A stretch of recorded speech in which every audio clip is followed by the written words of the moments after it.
I got amazing service in Hong Kong giving birth to my child with like extra medications for like strep B and an epidural and the whole nine. And I paid a fraction. I paid it on my Octopus card. It's like a little card that we use to get on the train and to open our apartments and stuff because it has RFID. I paid for my hospital stay. So 4 days in the hospital on my Octopus card. And they also gave me like vitamins and stuff to take home with me, all included.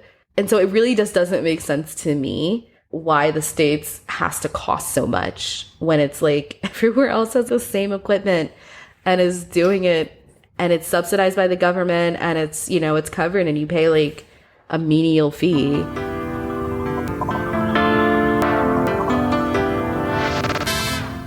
Hey everyone, welcome to Flourish in the Foreign, the award-winning podcast that elevates, celebrates, and affirms the voices and stories of Black women living and flourishing abroad while exploring living abroad as a pathway to wellness.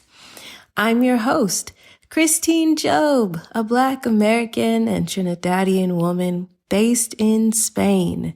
I am not only an award-winning podcaster, but I'm also a business strategist extraordinaire, if you will, that helps Black women and women of color leverage their brilliance, their expertise, their talents, and their skills into viable, sustainable, and impactful businesses. Businesses that make them not only professionally fulfilled, but also financially abundant while they pursue thriving lives abroad. If that sounds like something you're interested in, go ahead and check out my personal website at christinejob.com. And for those of you that are interested in the Move Abroad with Intention course, stay tuned to the end of this episode for more information on how you can join me live. So, as you all know, and for those of you who are new, welcome. Flourish in the Foreign is a labor of love, but labor nonetheless. And so I ask you to please support this solo podcaster. Yes, I am an indie solo podcaster. I don't got a team. It is all me all the time. I'm hoping that it's going to change soon though. So please support this here podcast. You can support the podcast by going to buymeacoffee.com/flourishforeign and buying me a coffee. You can also purchase an item off the Flourish in the Foreign wish list, which is a list of absolutely necessary production tools and software. If you don't know how much it costs to run a podcast, go ahead and just take a look at this wish list and it'll start giving you an idea of how much it costs to run your own podcast. So again, if you'd like to support the podcast in that way, go to buymeacoffee.com/flourishforeign. You can also support the podcast by subscribing to this podcast on whichever platform that you listen. Be sure to rate the podcast 5 stars and leave a review. Let me know and the world know why you like Flourish in the Foreign. It means so much to me personally, but also it helps with visibility and discoverability. So please go ahead and leave a review for Flourish in the Foreign. Also, it is so important for you to share the podcast. Share it on your IG, your Twitter, your Facebook, your Mastodon, your LinkedIn, all of the things, your Pinterest, what have you. Please share this podcast. Do not gatekeep this podcast. Share with all the people that you know and let them be inspired by all of these amazing Black women. All right. Thank you so much for your support. I deeply appreciate it. On to the next episode.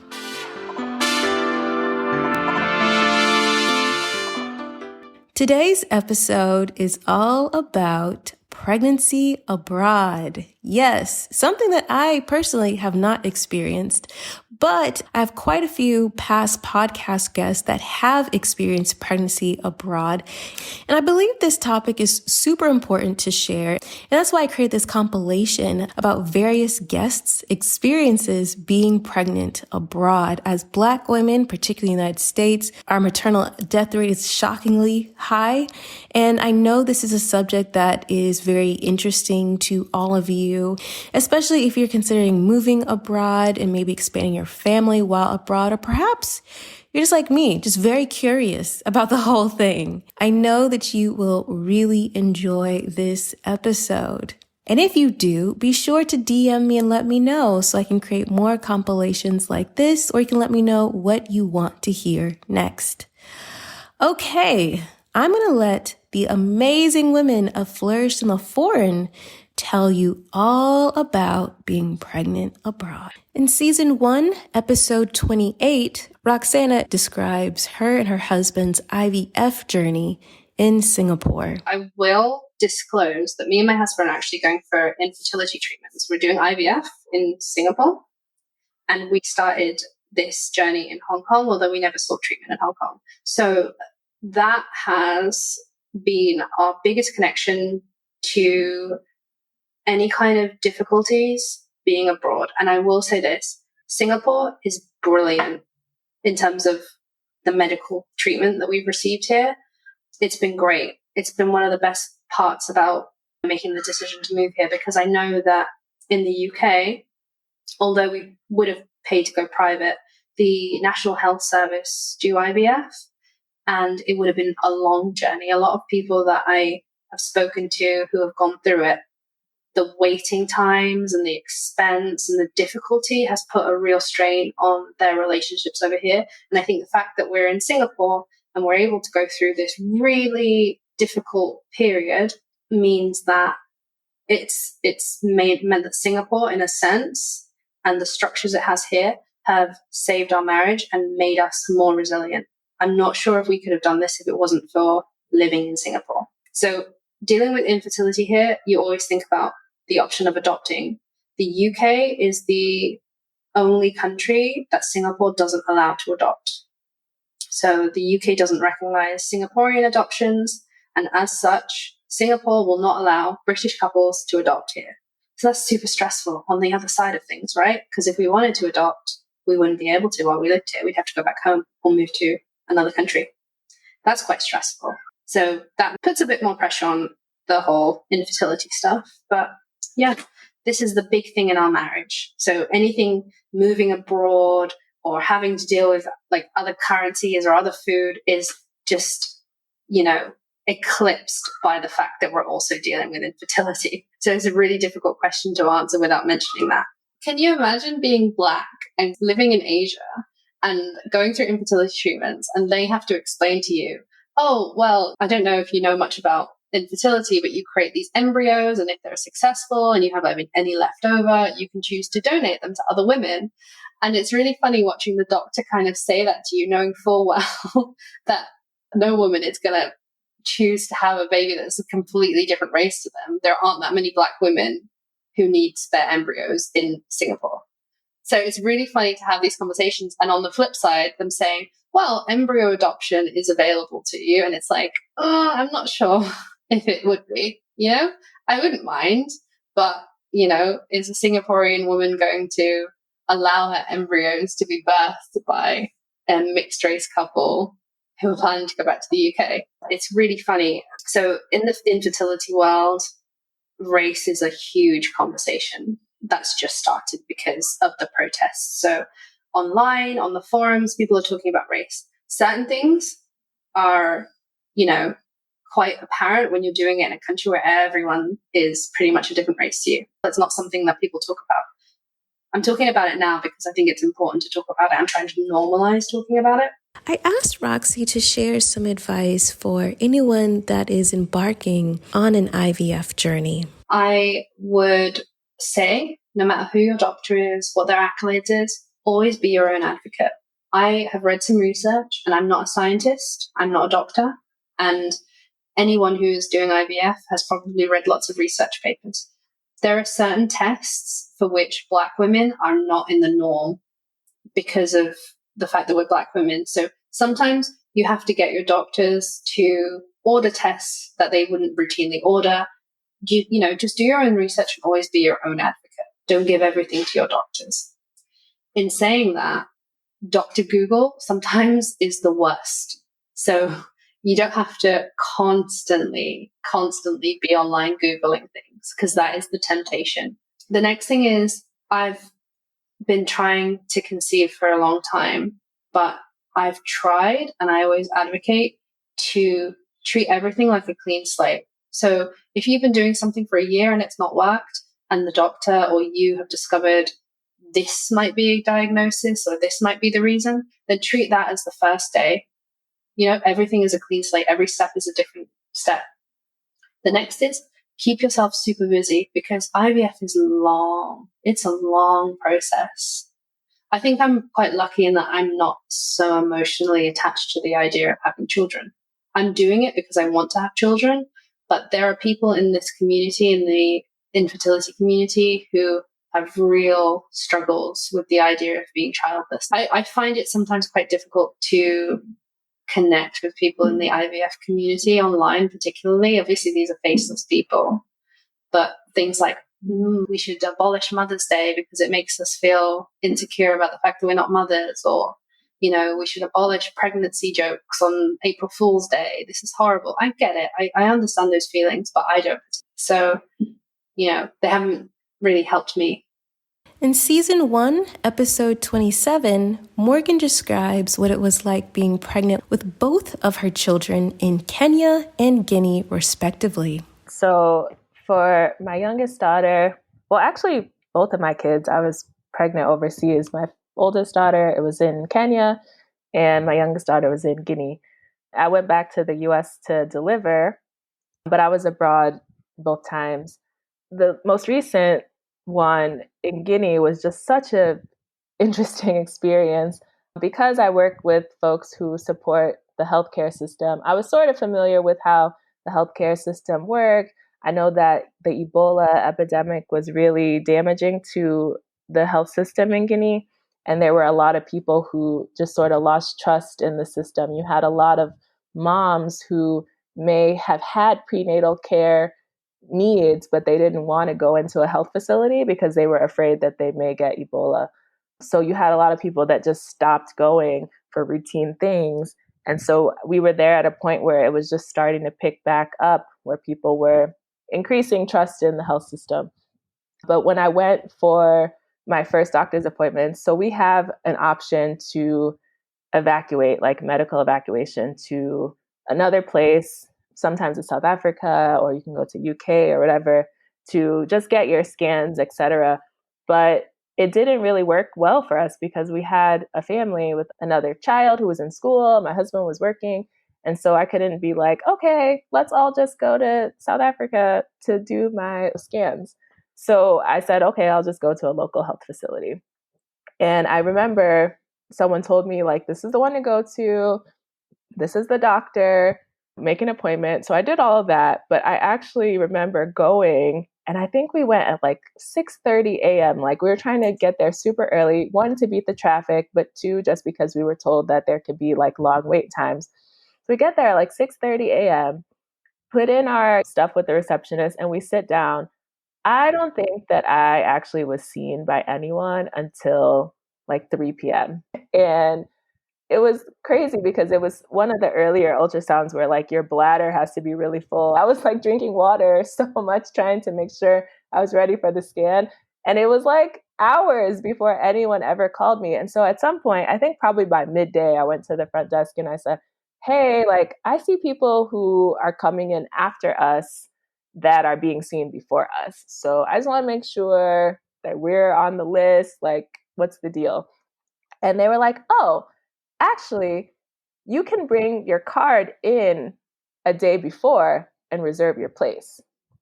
And so I was like, oh, I didn't know that. I thought I just came super early to try to get my place. And they're like, yeah, all those people that came after you, they came yesterday and they put their name in the line. So that's why you've been waiting for 6 hours and no one has seen you.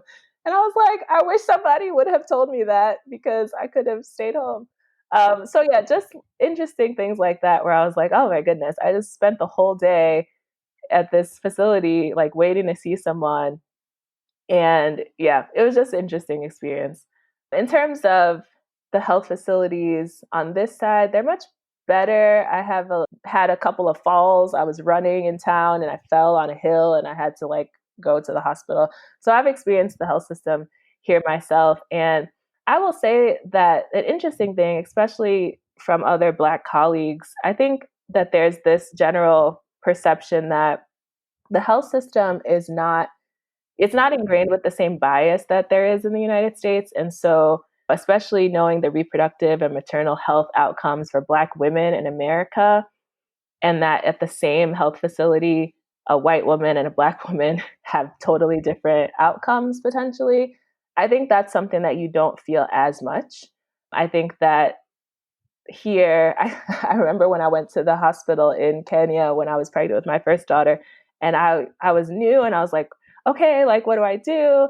And I need vitamins and I need this and I needed that. And the lady was like, just eat like sukuma wiki, which is like collard greens, and and you'll be fine. And I was like, but wait, I don't need like this and this and this and this. And she was like, people have babies all the time. Relax. So I think there's definitely some cultural differences in the health system. The challenge that I had going back to the States, though, was that we don't necessarily go back until it's pretty close to the time that you're going to deliver. And the last thing that a doctor in the US wants, especially because they're not wanting to deal with the litigious Americans, is to have someone who's like 36 weeks pregnant show up and be like, hi, I'm a new patient. Because they're like, no, we don't want that kind of liability. We don't have any clue where you've been, what you're doing, etc. And so because I faced that with my first child, the second one, I was like, okay, halfway through, I'll go back to the States, I'll establish a doctor, and that's going to be great. I went back to the States, and every single doctor I saw was like, so you live where? And I'm like, oh, I'm in Guinea, West Africa. And they're like, oh, don't they have malaria there? And I'm like, well, yeah. And they're like, don't they have Zika? And I'm like, I mean, sure. And they're like, didn't they have Ebola? And I'm like, yes to all of these, but what's your point? And they're like, we don't want you as a patient because you're too high risk. And I was like, but people have babies in West Africa all the time. Like, what's up? So I think that was probably the biggest challenge, is finding people who understood. And I was lucky. I actually found a Nigerian American doctor, bless her, who was willing to take me, who understood that babies were had in West Africa all the time. But yeah, so many doctors were just like, no, you're a risk. No, you're a risk. Why would you get on a plane and fly for 15 hours? What's wrong with you? You're pregnant. Like, go sit home.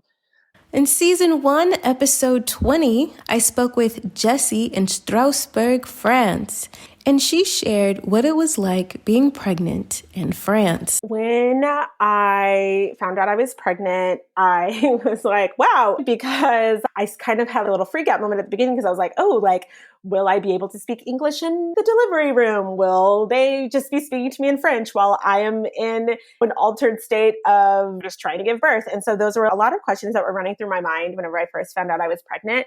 It was hard being away from family. My grandfather, actually, he passed away while I was pregnant, and I flew home and I did get to see my family, and they got to see me pregnant, and they were just like, wow. It was hard though, just being away, because I had a complicated pregnancy. I have fibroid tumors, which makes it really difficult sometimes to have a non-high risk pregnancy. And I wasn't able to be as mobile as I wanted to be. I couldn't run all over Paris. I couldn't walk up and down the metro stairs as much as I wanted. It was a little hard being far away and going through this. But what I did find is that the French healthcare system, I really was just amazed at how much they were following me. I didn't have anything in mind, but I was just so surprised at like, oh, like we see that you may have a high risk pregnancy. Like, let's do some tests. Let's do this. Let's do that. Like, we need you in next week. Like, I was just always going in, and they were just following my pregnancy to a T. And I was just very surprised by that. And what I learned is, like, even if you're not high pregnancy, that they do have you coming in to the hospital where you're going to be giving birth. They have you coming in right away each month. They're just really following and just on it. So I do know about the statistic in the US where Black women, we receive less proper healthcare, especially while pregnant. So that was something that was really concerning me. And I had been nervous about it. I was like, gosh, I really hope I receive proper health care and pregnancy care as a Black woman. But I felt overly taken care of. And that really just gave me confidence to finish out the pregnancy strong, and confidence really to go into that delivery room when it was time. In season 1, episode 7, Star shares her story of having a baby in Hungary. Well, I never thought that my mother would not be in the delivery room when I had a child. It's just something it wasn't a thought. But when I got pregnant here and realized that she has a job and she has a life and she only has this many weeks off for vacation, that was really hard dealing with that. But for me, it was about research, and I'm a researcher. And I think the moment you become pregnant or the moment you do something new in your life, like moving to a different country, that you do become like a journalist in a way where you want to know all the information you can possibly have. So I spent a lot of time like on Facebook groups, reaching out to other expat moms. And that's how I found the expat mom community here, which is amazing. Although we talk about the most ridiculous things, there's a ton of great information in there that we all want to know and need to know. So it's a great like resource for me and other expat moms that I meet. I always say to join this group. But it was hard because my journey, I really wanted to be able to understand my medical journey in Hungary. And so that meant having an English speaking doctor. So I was able to find where the expats go, and I had an English-speaking doctor, an OBGYN. I got to meet the pediatrician who's English-speaking as well, who actually spent some time in America so she can understand my concerns when it came to vaccinations in America versus vaccinations in Hungary, blah, blah, blah, blah, blah. Just little things that I wanted to know and feel comfortable about. I think giving birth was a beautiful experience, but it was also a hard one, because everyone was speaking English and everyone was telling me the process and we were going through it. But the moment there was a complication during my delivery, everyone literally switched to Hungarian.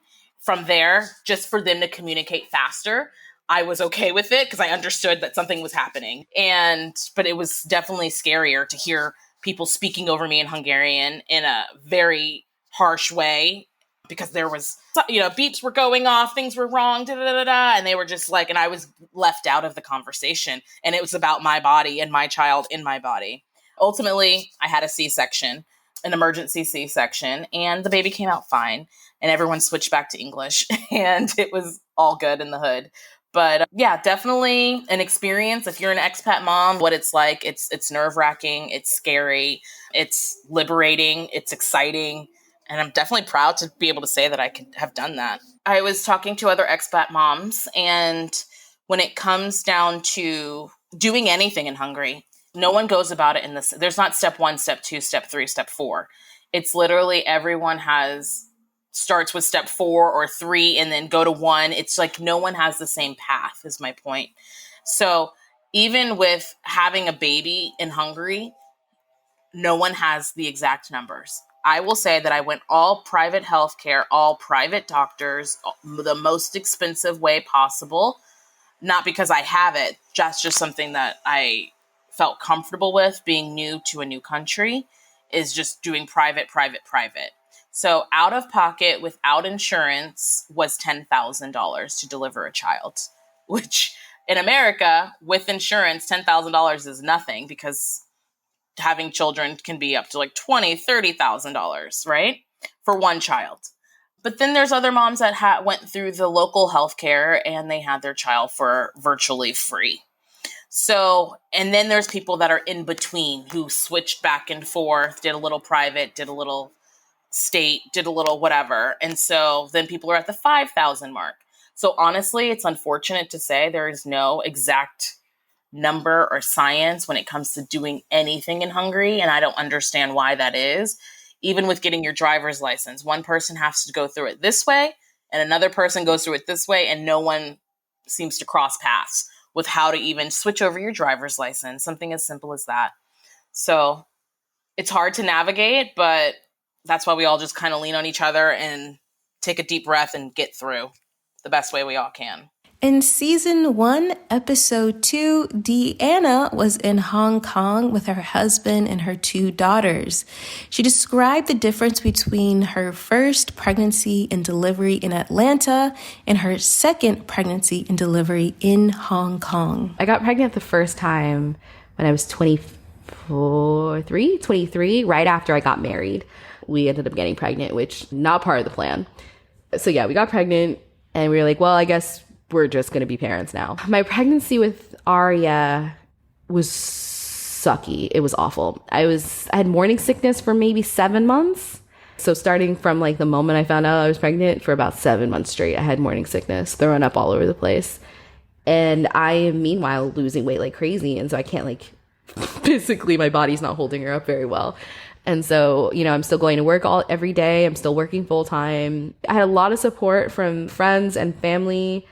And I gave birth at Northside Hospital in Atlanta. And it's called like the baby factory because it's the most beautiful facilities to give birth in. And it's like, you get your own private room. It's huge. My husband was there the whole time.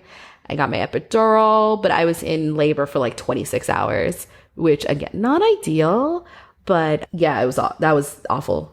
And then I went home and, as most mothers will do but not tell you about, I was home crying in the middle of the night because I can't breastfeed properly and my daughter won't go to sleep because she's hungry, or she's sleeping too much because she's hungry.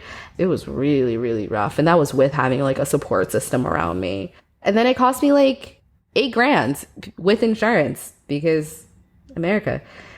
So like even having corporate health insurance, it still cost us about $8,000 to give birth to Aria. And then my second child, Malia, I had her in Hong Kong. Same wave of morning sickness, fantastic. But this time I had it for all 9 months, which is just wonderful.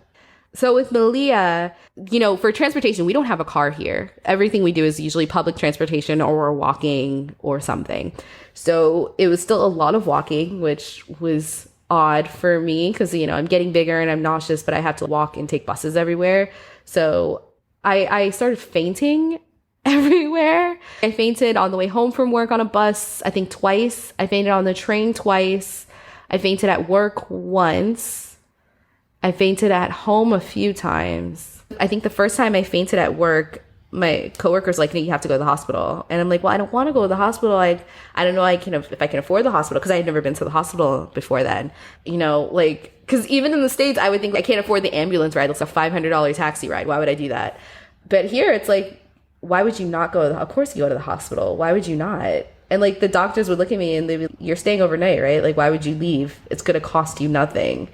And so we look at the bill when we're done, after taking the doctor's advice, and we look at the bill and it's a few hundred Hong Kong dollars. And you're like, oh, that's it. It's nothing. It's my lunch money for the week, if that, it's one meal. My prenatal care was great. I was with some really great midwives and it was covered by my insurance, I think like 80%, which was great. And then for the birth, I ended up going public because we have a free public healthcare system here as long as you have a Hong Kong ID. So I was able to do the public system and it's based on your location. So I didn't get to choose my hospital per se, but so I just went to the closest one that had the facilities for it. And so fortunately, because I'm fainting and having a terrible pregnancy already, I was in the hospital maybe 2 or 3 times before I actually gave birth. So I got to kind of see what the hospital was going to be like anyway. Because it's public, you're in the same room with maybe 5 people on each row. So like 10 other people in each room.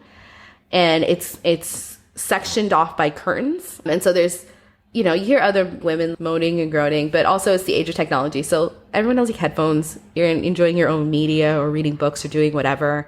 So the hospital was pretty nice. The food was gross, but it's hospital food. And my midwives weren't allowed to be there because they didn't have, they don't have privileges at the public hospitals. But they had a class about giving birth in a public hospital, which was fantastic. Literally a room full of nurses and one doctor who were super sweet, spoke English really well. So that was reassuring because I'm just like, I don't know how to explain to you in Cantonese that I'm miserable right now. But so yeah, they were just like super supportive. So Malia came out and she was the exact same weight as Aria, a little shorter. And then I stayed in the hospital for like 3 days. They gave me postnatal classes, like how to breastfeed again and doing physical therapy, like pelvic floor exercises and stretching and stuff like that. They had free classes for that available. And so I took a few of those. And some of them were in the middle of the night, which is great because, you try to sleep when the baby sleeps, but the baby sleeps whenever they feel like it. And so they like run these classes in the middle of the night sometimes, which is just great because there are moms that are awake and we're doing it anyway. I got amazing service in Hong Kong giving birth to my child with like extra medications for like strep B and an epidural and the whole nine. And I paid a fraction. I paid it on my Octopus card. It's like a little card that we use to get on the train and to open our apartments and stuff because it has RFID. I paid for my hospital stay. So 4 days in the hospital on my Octopus card. And they also gave me like vitamins and stuff to take home with me, all included. And so it really just doesn't make sense to me why the States has to cost so much when it's like everywhere else has the same equipment and is doing it and it's subsidized by the government and it's, it's covered and you pay like a menial fee. It made me realize that like in the States, we really boast about our high level of service and, we're number one in this and this and this. And that's why it costs so much and it has to cost this much and blah, blah, blah. It was just like a really eye-opening experience of being a bit more disenchanted with the States.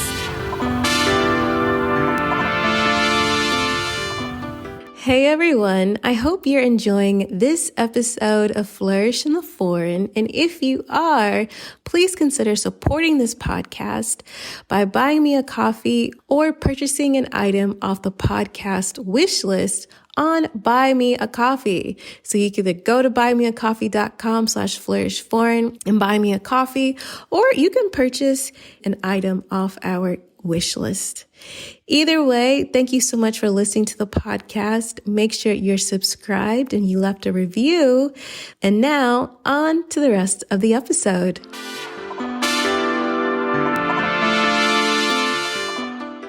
In season 2, episode 7, Victoria describes her dilemma on whether she should stay in Italy or move back to the US when she found out she was pregnant. I mentioned earlier that I have very specific reasons for not wanting to live in the United States. Of course, some of those things are prejudice, racism, the capitalistic kind of grind culture, things like that. But when I was making the decision, I was in the United States during the summer of my pregnancy for a few months, and I was with my mom, and I was looking at apartments. I was like trying to figure out, okay, could I kind of come back and restart my life again? And if I do that, then will I go back to Italy later? Like, how would that look? And so I started looking at practical things. So housing, of course, schools, of course.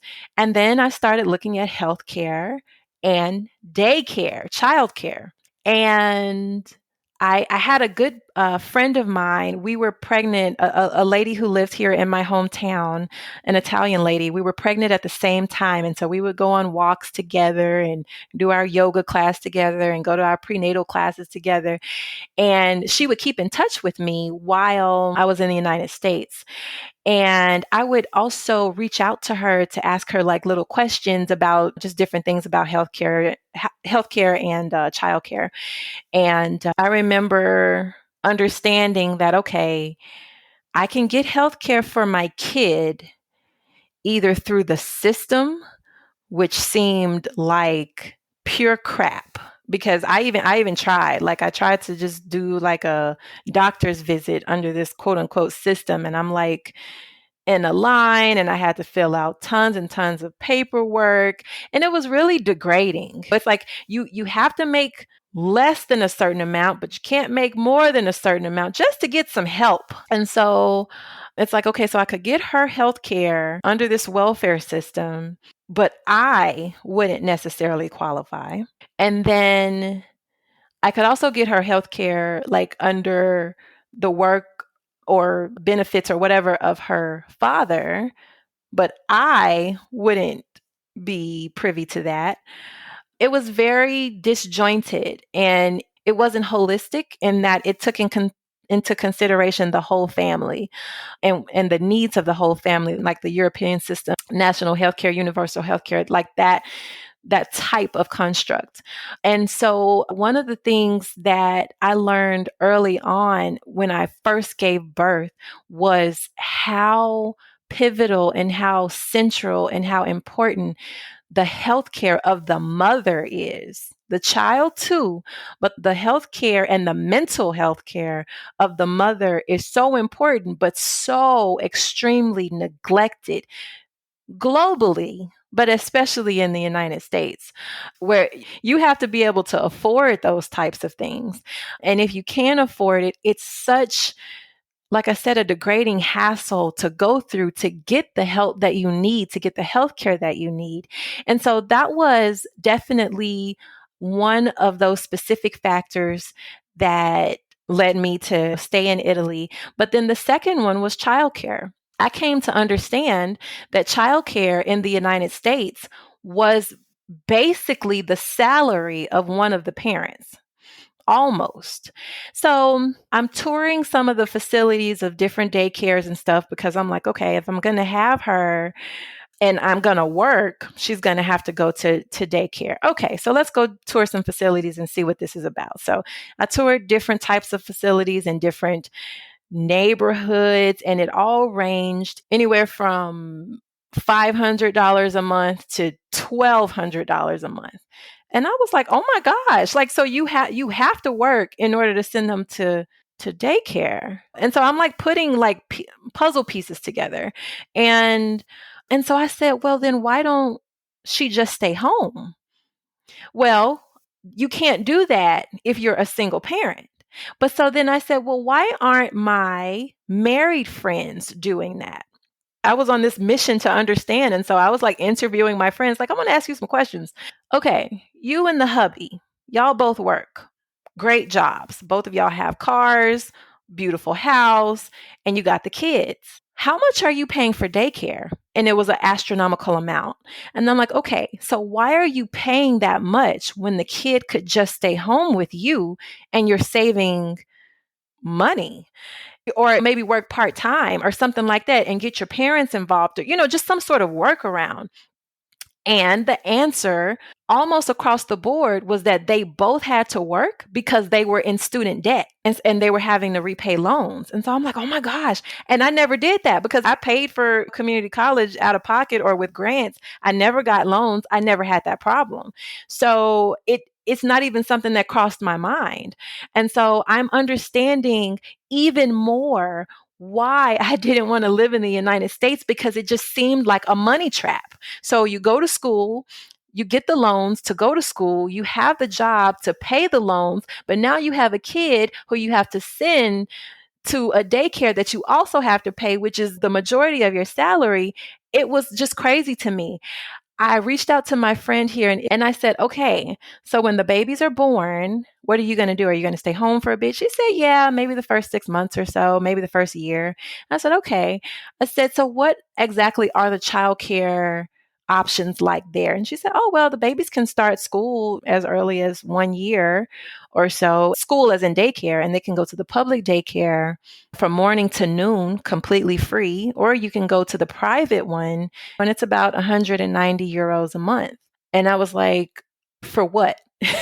And she's like, for full-time daycare, like 8 a.m. to 4 p.m. with food, quality childcare. And she said, yeah, and they will probably give you a discount because you're a single parent. So you may not even have to pay 190. She was like, when you get back, we can go on a tour. And I was like, oh my gosh, yes. So I got back.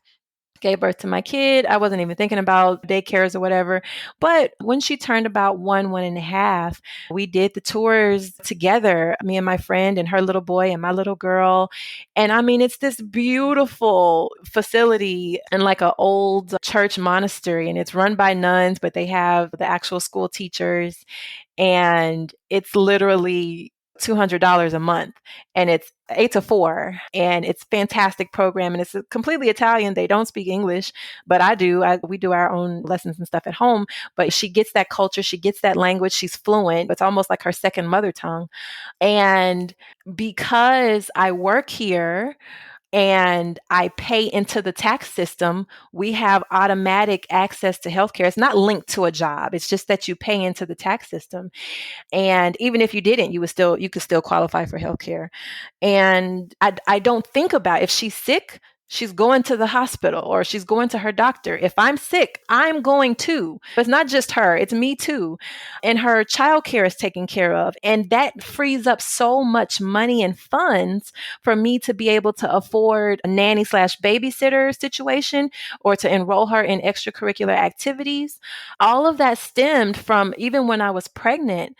I was so nervous. Like, I was like, okay, what do I do? And they said, okay, well, you've got your health card and you've got your residency and everything. So just go and pick out your doctor and you'll be good to go. You start going to your appointments. And I was like, okay, do I have to pay anything? And they were like, no. I was like, okay. So I'm just nervous because I'm just thinking a bill is going to like come out of left field and punch me in the face. And so I'm going to my appointments, and because I'm electing healthcare, if you're a resident here and you're working here, you're given. But if you're a temporary resident or a student, you elect to have healthcare. And at the time, I was under a student visa. I was electing to have healthcare, and only because I was electing to have healthcare did I have to pay for a couple of labs, blood work and stuff, and then some medication that I needed while I was pregnant. All of my doctor's visits were free. All of my checkups, my entire pregnancy, except for the times that I visited the United States and I stayed for a couple of months at a time, I had to pay $200 out of pocket because I didn't have health insurance. One visit in the United States was the cost of my entire pregnancy in Italy. One doctor's visit. I remember having to get some iron pills and things like that during my pregnancy that my doctor prescribed. And I went to the pharmacy and I gave them the prescription, and they said, oh, okay, we'll get this for you. They got it for me. And they said, oh my gosh, I'm so sorry. Like, is there anything you can do like where you don't have to pay for it? And I was like, oh my God, how much is it? And I was like, no, it's just, I have to pay for it because I'm a foreigner and I don't have a job here or whatever. And they said, well, all right, well, I'm so sorry, but okay, it's going to be 10 euros. And I was like, take my money. Like, what are you doing? Take my, like, what? Like, I was so scared. And when I went into labor, when I gave birth, I mean, the hospital situation is super primitive. It's not like a hotel suite or anything, but they get the baby out and they make sure the baby's healthy and they make sure you're healthy and they make sure you have all the information that you need for mental health and for breastfeeding and for all the things that you need. And they send you home, and it was completely free.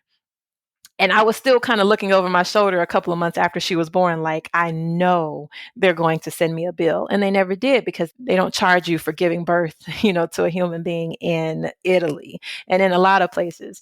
Whereas I know that would have been thousands of dollars in the United States. And so I always look at that time in my life as a beautiful time, because a lot of the stresses that I know I would have had, especially as an entrepreneur who didn't subscribe to like a healthcare plan or whatever in the United States, I didn't have those things in Italy. And it was a beautiful pregnancy because they really sort of revere pregnant women in Italy. And so I was Bella Donna. I got priority in all the lines, the post office, the grocery store line, like wherever I was at. They would give me pomegranates, like to bless me and the baby. And I mean, it was a really beautiful time, in my life, and a beautiful time to give birth. And my mother came. She came the last month and a half of my pregnancy, and she was here for the birth. So I wasn't here alone. And I cherished that experience. And I did try to involve and incorporate other family members, and my daughter's father. They weren't able to come, but as much as I could, I wanted to go to the States, and I've maintained that, where I could go there and she can, be with them. But I decided that Italy was where we needed to be, because I knew that if I was going to take care of her, I needed to take care of me. And taking care of me and taking care of us in the States was going to be really, really difficult. Whereas I was already living in a place where it was really, really easy, or relatively easier. In season 2, episode 2, Nafisa describes her experience being pregnant abroad. When I became a mom, I think that was also really important, that I needed to feel safe. I needed to nest. And even though I'm very used to moving, I didn't want to, and I really didn't want that for my kids. And I felt like I needed to find a circle of confidence, a circle of trust. And I think for me, that very much evolved with motherhood and living abroad. So I had my son in Virginia. We were living there temporarily, so he was born there. And then we ultimately moved to Angola after that. And then I got pregnant again while I was in Angola, and we moved to South Africa so I could have her. And both cases, I had home births. So it's not something most people choose to do, and certainly not on 2 continents. But again, if you understand anything about African American women's maternal care in the United States, I think you'll understand, for me, the value proposition was, we will be better. We will be better served. We will be better treated. Our health will be in better conditions. And I felt like it was a holistic, appropriate answer for me, given the fact that I didn't necessarily trust the hospital system. I move around a lot, so I don't have a doctor that I love and trust that I've been working with for many, many years. So some of those things definitely come up and have come up for me personally.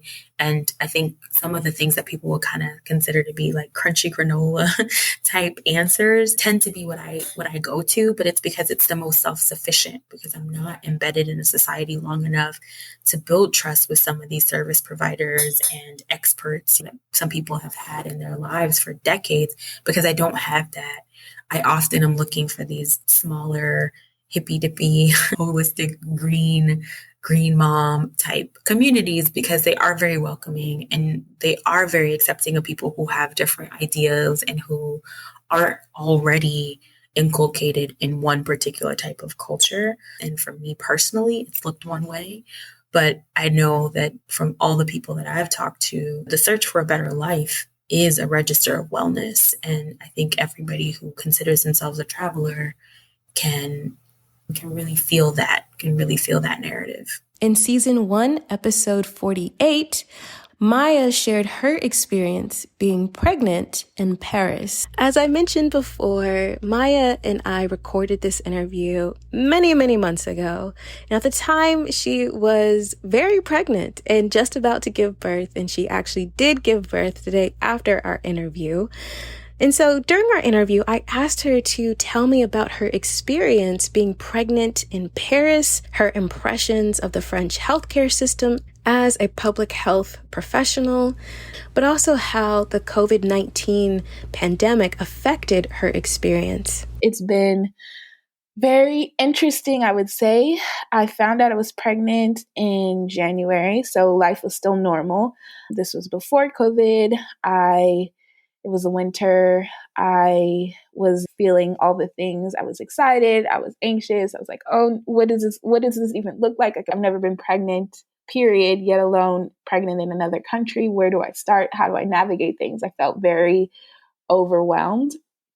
And so the first thing that my doctor was like, you need to do is, figure out where you want to give birth and what provider you want to work with. So I really liked my OBGYN, but where she was affiliated as far as hospital was not convenient to where I live. So she was like, I think you should find another doctor. So I found a new doctor that basically works at a clinic, a private clinic near where I live. So that was like one of the big things that I need to figure out. Once I figured out the admin part, I just was going through all of the new bodily changes. I was super exhausted. I was working still at the time.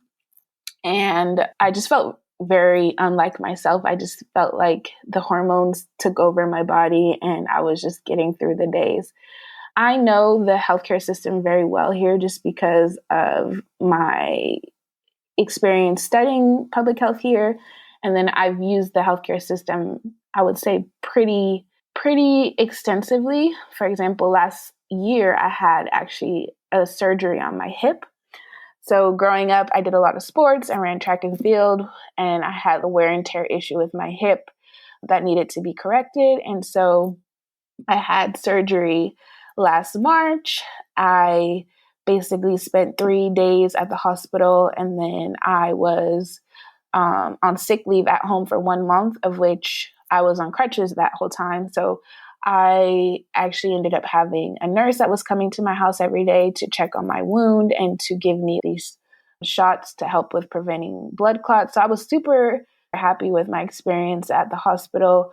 My surgery went fine. And then I was just impressed by all of the services that I got at home, which was practically free. Having a nurse come to my house every day, I had physical therapy. So I have never really been afraid of the healthcare system here as far as giving birth. It was just a matter of figuring out what I had to do and how to navigate, how to get into the care that I needed, and then keep up with all the prenatal appointments and things like that. So in general, I'm very happy with the healthcare system. When I was pregnant, one of the biggest things that I was thinking about in the beginning was, oh, what is the healthcare going to cost me? But then I forgot, don't worry, everything is integrated into the healthcare system and it's covered. So I have a friend that's actually pregnant in LA right now, and we're 9 months pregnant. She's due any day now too. And she's a freelancer, and she basically is deciding to have a home birth and paying basically everything out of pocket just because she doesn't have, the same sort of health insurance system as I do here. So I'm quite thankful for things like that. Prenatal care here is very well thought out and very comprehensive. So in the first trimester, you have to actually declare that you're pregnant to the Social Security healthcare system. So at 14 weeks, your doctor fills out this paper letting them know you're pregnant. And that's basically so that you have access to all your prenatal visits. And then in France, at 6 months, basically when you're 6 months pregnant, all of your care is 100% covered. And I remember getting a mail basically saying, congratulations, you're pregnant. We're going to be following closely throughout your pregnancy. They gave me a little calendar with all the milestones and things that I needed to remember. So I was super happy to receive that. I felt like I was taken care of. They know I'm pregnant and I have all the resources that I need. So that's been really great. I just think that in general, this year has been full of lots of unknowns. So once March hit, COVID hit, things got a little bit complicated because I had so many hopes and things that I was looking forward to doing and during my pregnancy that just have gone out the window. For example, you have these birth preparation classes that are covered through the insurance that you have, the National Insurance Program, which are normally done in groups, of which for me, that was not the case. I had one-on-one birth preparation classes during the time of COVID, just one-on-one with a midwife through video conference, which was not ideal just because I think for me, I need to see people in person, just language-wise too. I think that it's harder to understand, especially technical information through video. And in general, I've been learning a whole new vocabulary in French related to pregnancy. So that was a bit of a bummer. I just imagine having these experiences like you see in the movies of going to these group prenatal birth preparation classes or Lamaze classes and meeting other pregnant women, but that wasn't the reality for me. And then also too, I was just really excited to take the advantage of the time that I wasn't working to go home and visit my family, for them to see me while I was pregnant. So I'm pregnant. My parents aren't going to be able to come over for the birth. I wasn't able to go over there. Also, we're in the process of figuring out, so how are we going to manage you guys being able to see the baby? What does that look like? Are we going to FaceTime every day? How are we going to do holidays and things like that? So it's just been a lot of adaptation to this new situation with COVID.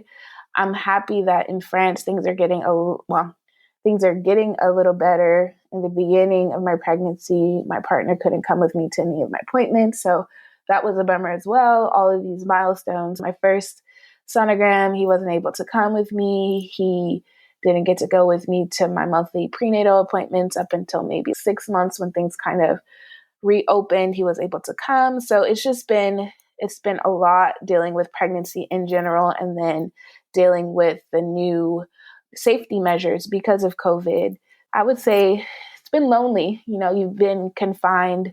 You're not having these interactions with your providers that you would have liked to, or meeting other pregnant women.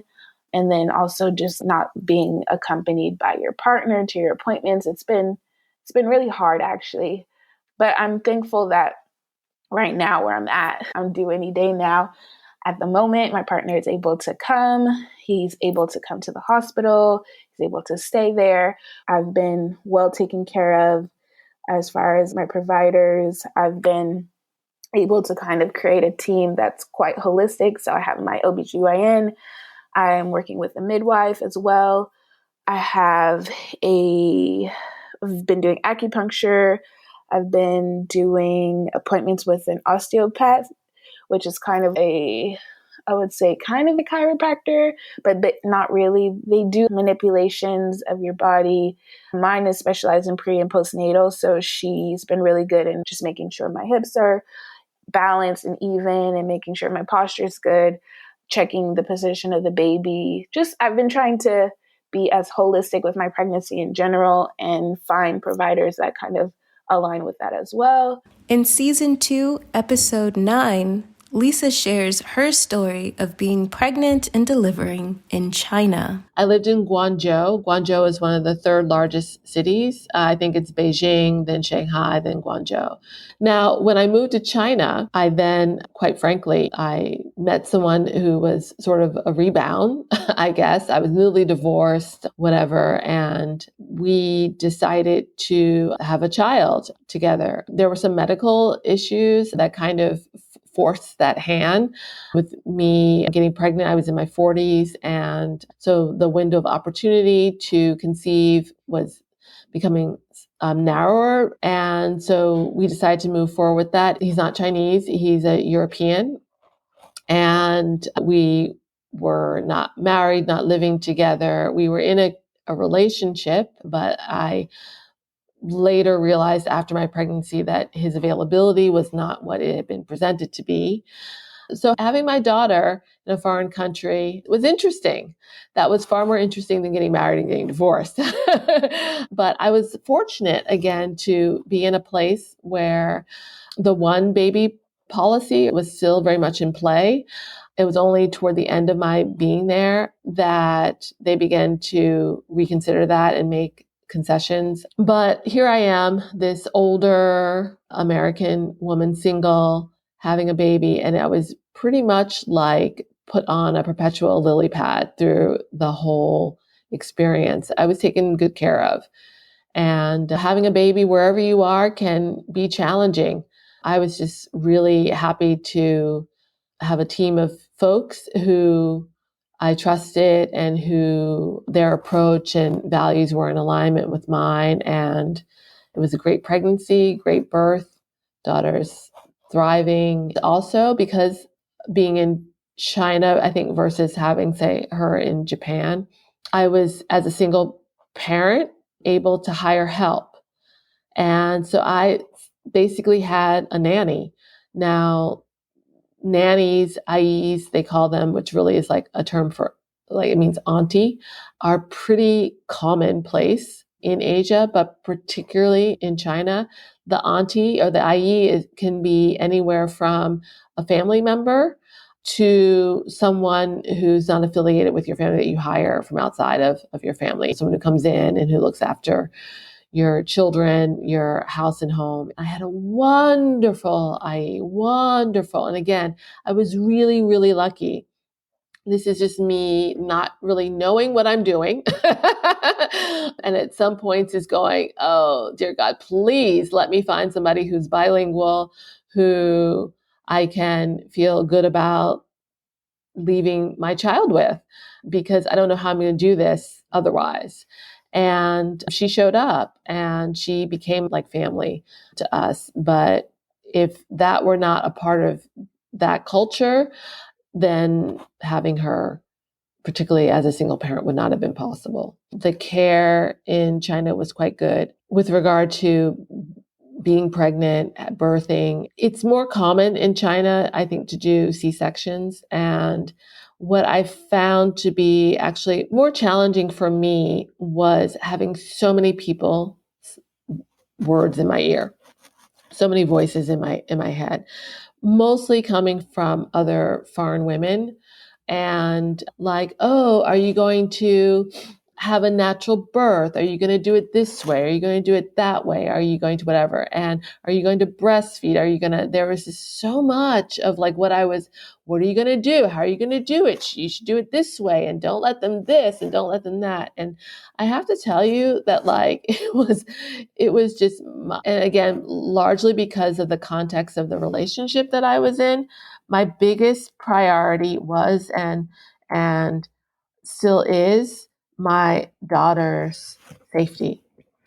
Just while I was pregnant, ensuring that I was healthy, that she was growing healthily, that, yeah, when it came to birthing, I was like, just get her out fine. Like, please, do I get points for having a natural birth? No? Okay. All right. I intended to, but it again, pointing back to some of those medical issues that prior to conceiving, and it was during the birth that they became more relevant. They weren't problematic during the pregnancy, but they showed up in concerning ways during the birth. So I had a C-section and I was fine with it. She was healthy. I was healthy. Let's move on. Other folks had issue with it, but I kind of figured, well, you have your own babies your own way. I just didn't care.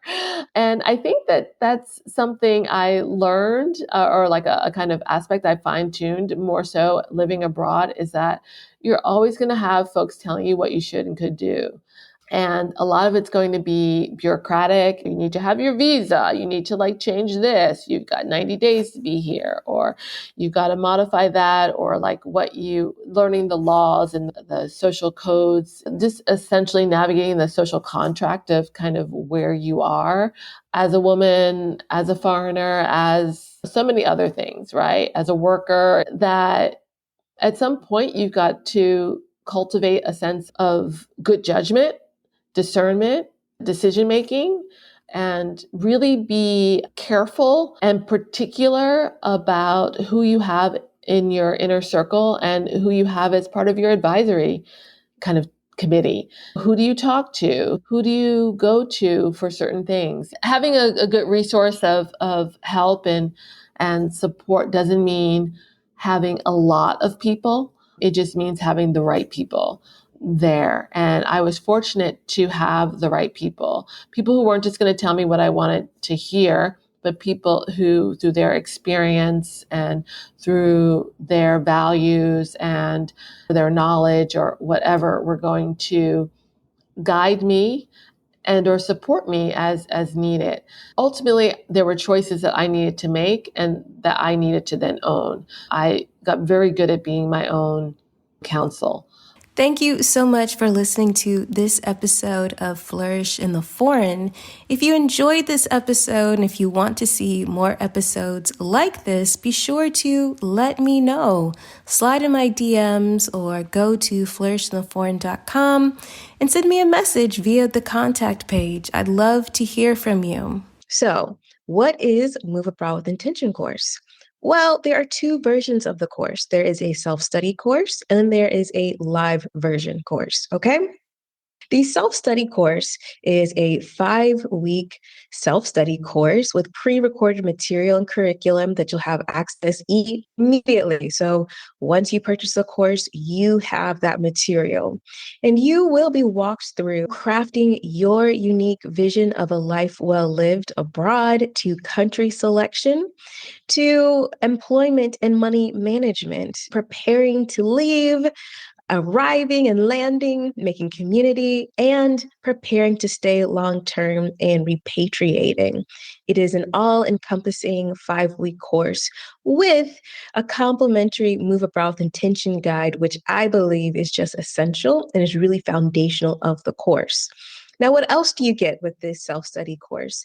You get access to the Move Abroad with Intention course community. So you'll be able to make friends with people who are like-minded and who are preparing to move abroad as well. You'll also have access to monthly office hours with me, where I will chat about whatever you guys want to chat about in that hour. Now, the self-study course is available all the time. You can purchase it and start it at any time. And it's really great if you are unsure of your schedule, if you need that extra time, because also you don't have to do it in 5 weeks. You can do it as long as you want to. And you'll have that resource to help you prepare for not only a move abroad, right?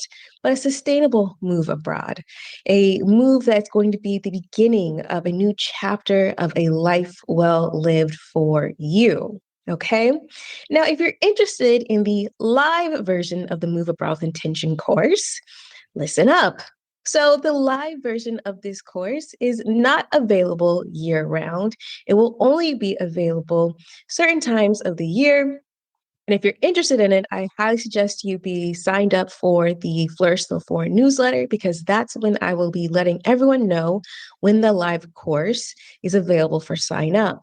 So the difference between the self course and the live course is that this is a live course, right? It is going to be with me. It is 5 weeks of live discussion with me and the rest of the cohort. You still have access to the pre-recorded curriculum. You would still have access to the community, so you get to make friends and do all those things. And of course, you'll still be invited to the monthly office hours.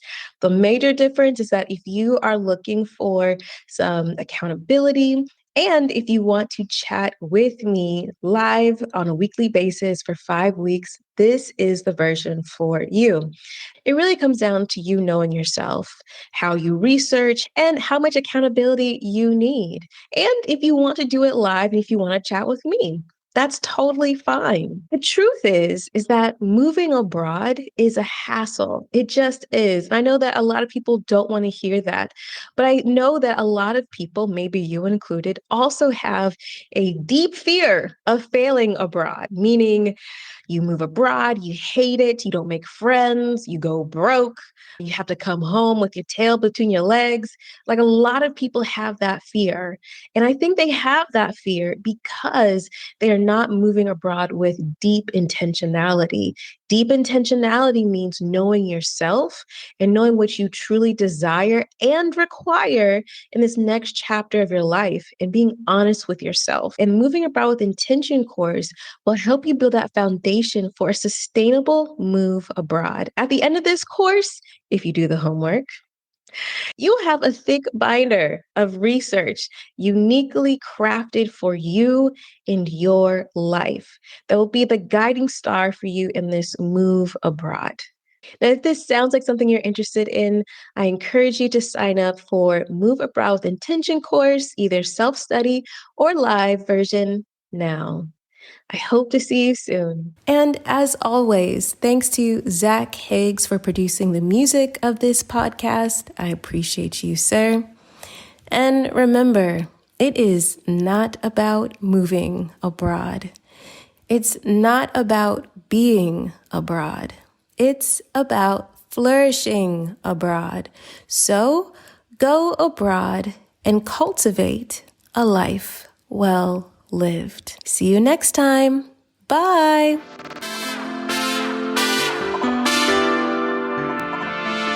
On the next episode of Flourish in the Foreign. I think raising my children abroad was the best decision I made for them. My only regret is that they weren't able to grow up immediate family or extended immediate uncles, cousins, all of that, because I had that experience where I grew up with my cousins like we were siblings. So as a nuclear family, I think it forced us to be much closer, but I wish that they also had those links as well, where they feel like their cousins have a really good understanding of what they're going through, or that they have inside jokes, things that they lived through together, or memories that they could have had together.